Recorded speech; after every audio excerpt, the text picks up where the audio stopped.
त्रिभुज ABC एक समबाहु त्रिभुज है जिसकी प्रत्येक भुजा A सेमी है। तो सिद्ध करें कि त्रिभुज का क्षेत्रफल बराबर √3/4 A² होगी।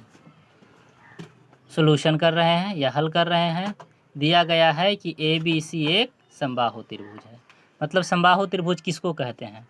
तो समबाहु त्रिभुज का मतलब होता है ऐसा त्रिभुज जिसकी तीनों भुजा आपस में बराबर हो। मतलब AB भुजा BC भुजा के बराबर और BC भुजा भी AC भुजा के बराबर है, इसको कहेंगे। और समबाहु त्रिभुज में खासियत होता है कि सभी कोण 60-60 डिग्री का होता है। 60-60 डिग्री का कोण हो गया।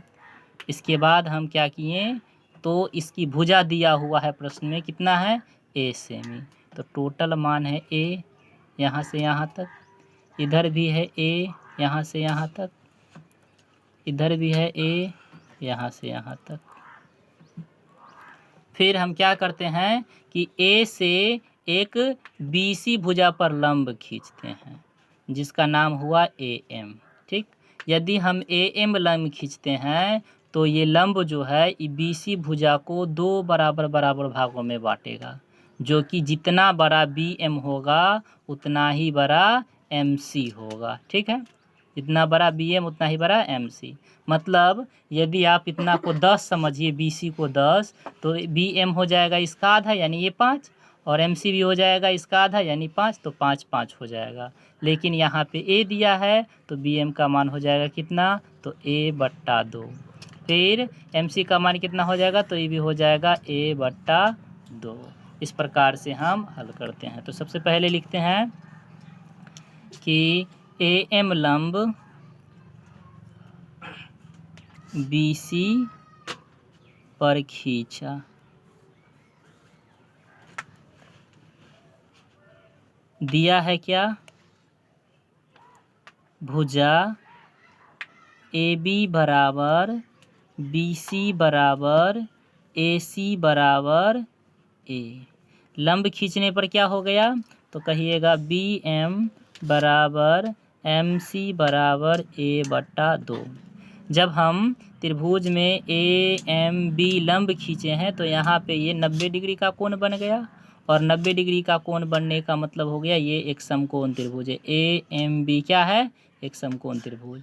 तो हम समकोण त्रिभुज में पाइथागोरस प्रमेय लगा के सबसे पहले हम AM का मान निकाल लेते हैं। पाइथागोरस प्रमेय क्या होता है? तो कहिएगा पाइथागोरस प्रमेय होता है कर्ण का वर्ग बराबर लंब का वर्ग जोड़ आधार का वर्ग, या विशेष रूप से इसे भी समझ सकते हैं कि कर्ण का स्क्वायर बराबर लंब का स्क्वायर जोड़ आधार का स्क्वायर।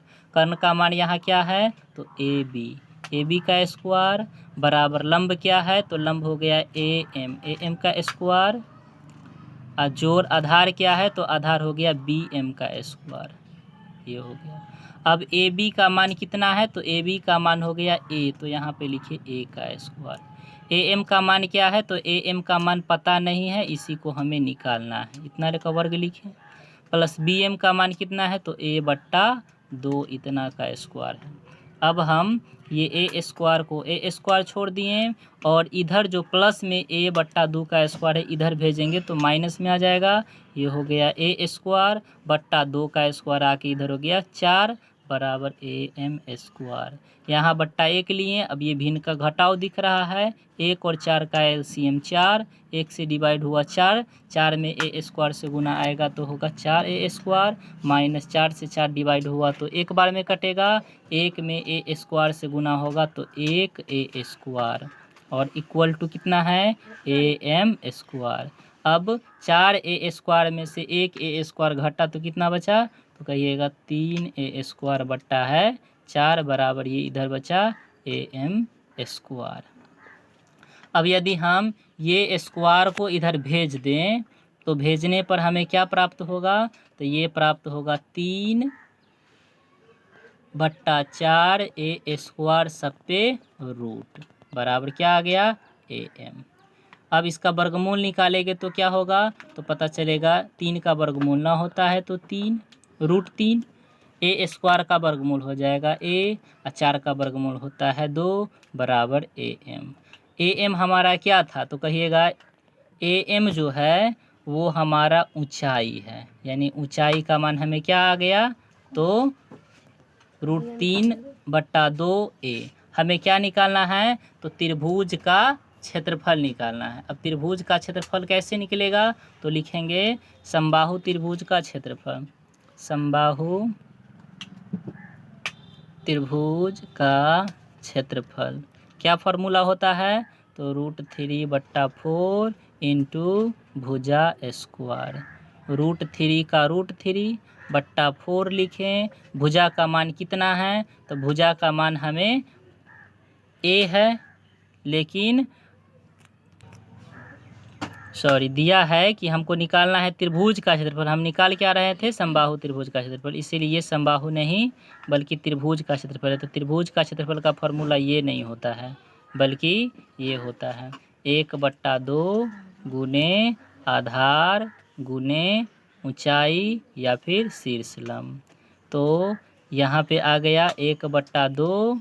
आधार का मान कितना है, तो आधार का मान है पूरा a। हाँ, ऊंचाई अभी अभी हम लाए हैं am का मान कितना, तो √3a/2।